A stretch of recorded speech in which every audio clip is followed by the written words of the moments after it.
Abushua JJ Rawlings, Nere, Nana Konadu, Agyeman, a call ni Krachi, Nemba, any Abushua Akopimo, flagstaff house. Agosia or Mampeni John Mahama, as in the ye. In fact, Noma Bibli course, and pennyform ppm, Nanadu PM or and pennyfor who do Bibli. Mepe se bakwa ko video no hu pennyform ni bi na afi no atie nsema e course I heck as a media Ghana. Message also about so subscribe no I like Ediamami. Will you say Nana Konadu Agyeman Rawlings was? Well, I've known her for quite a long time, and she has been someone I remember as a mother and a wife. Someone who was caring, and I'm really shattered by the news of her death, because we are preparing to celebrate the 5th anniversary of the husband's death, like Lieutenant Rawlings, and then this one drops something on us. It shattered me actually. Condolence to all of us, Tekiche. I can hugely imagine what it would feel like, given that I personally was billed to speak to her this morning, a reflective interview on Beijing 1995, and at the very last minute I was asked to hold on while the aide addresses a certain emergency. Now let's look back at her social life. Who was she socially, and what will you say her impact on women advocacy had been? Are you asking what her impact has been in the country on women, especially? Yes, especially women.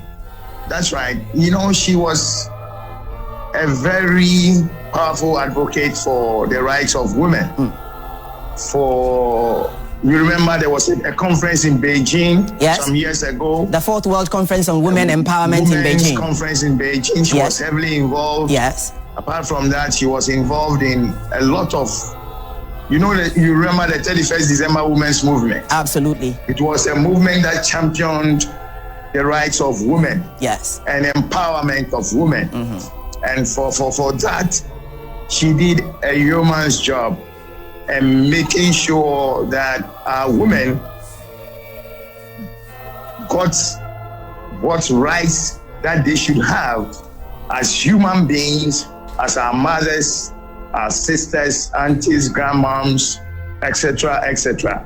So she has really been a champion of women's rights in our country. And I believe when we write the history of how Ghana got where it is now, through the stage we are with women's rights, children's rights and stuff, she will be one of the people who occupy the top levels of mention when it gets to that time. Her legacy includes really reshaping the discussion or conversation on women or gender equality, as well as women empowerment. But many will also remember her for her championing the setting up of daycare in order to empower women or set the household woman free to get on to getting herself about. How would you imagine that her story will be written from the viewpoint of a journalist? I cannot hear you very well. Can you repeat what you just asked? Nana Konadu Agyeman Rawlings' legacy includes setting up of over 1,800 daycare centers across the country. From a journalist what will you say her legacy will be founded on? Her legacy is a very rich legacy when it gets to the empowerment of women. You know, she was able to lead in building even day nurseries in markets, so that women could take their children there while they do their business. There is one at Nima Market.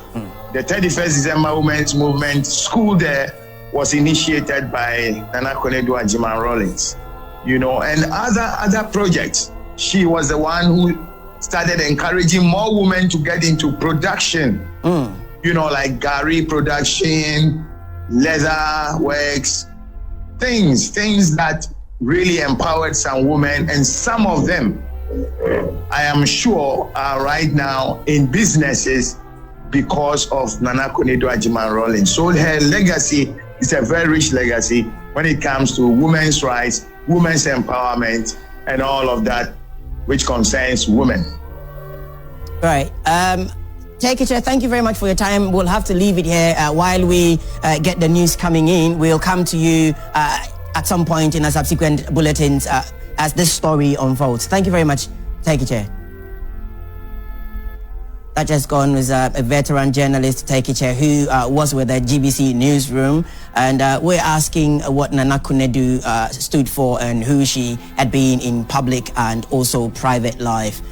We're still having some news trickling in at the passing of Nana Konadu Agyeman Rawlings, the former First Lady, whose legacy, I ask Take it, Chair, what will define her legacy? And obviously, Nana Konadu cannot be summed up in one sentence.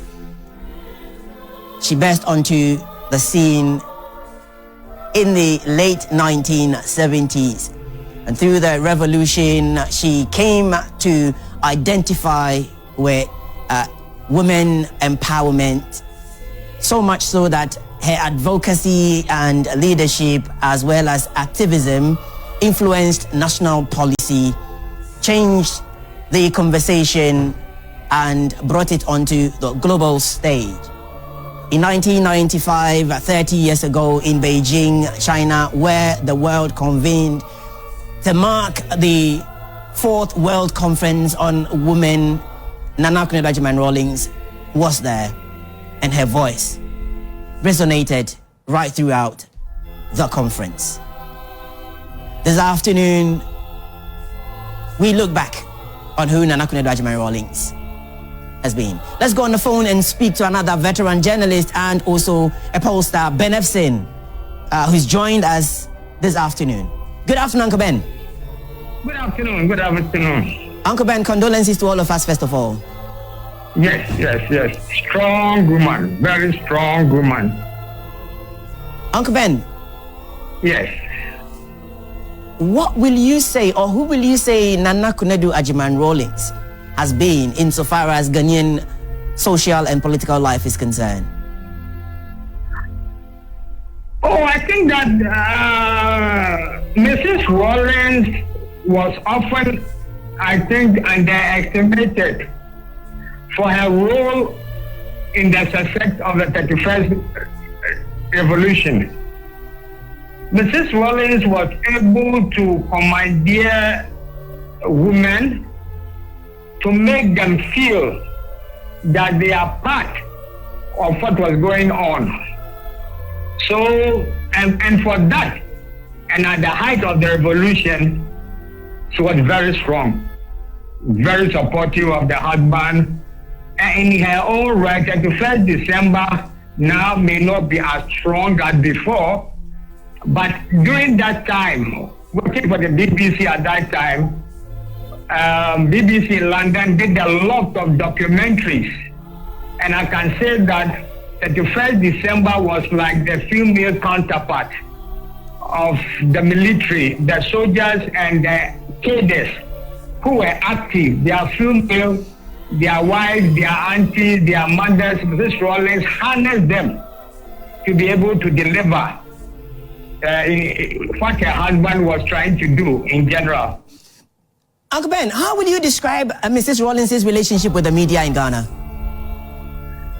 Oh, Mrs. Rawlings was a frank person, hardworking, and she would not hesitate to tell you her mind.